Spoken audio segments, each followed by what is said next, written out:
So the question is, how do we recognize geopathic stress patterns? There is a lot of signs in nature, for example.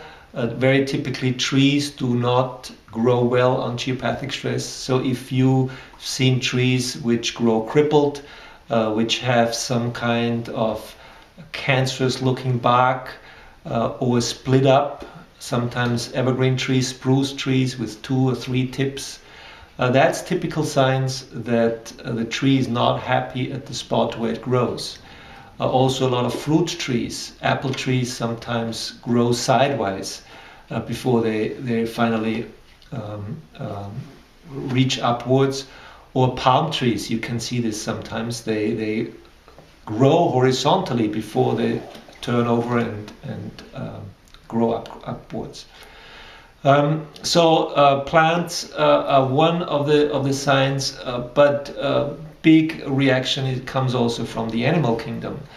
Any insects usually are attracted to geopathic stress. So very typically ants, bees, even ladybugs. So if somebody has a problem with ants in the house, it's a typical sign that something is wrong with the energy, because the ants always follow geopathic lines.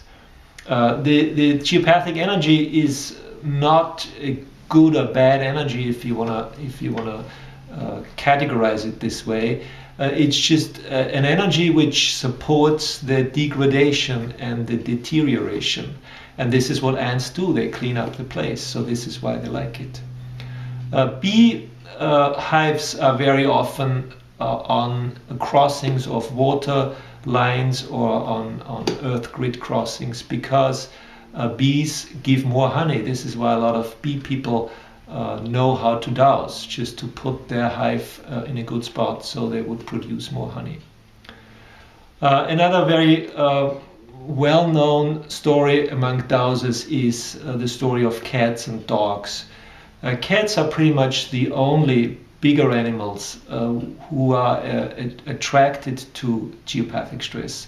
So if the cat loves your bed, that's something to be suspicious about, at least, to say it.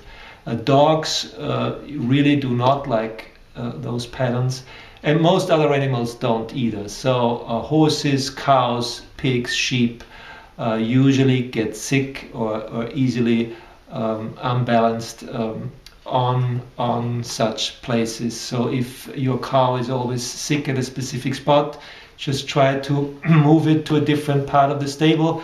The same with horses and most of the other animals.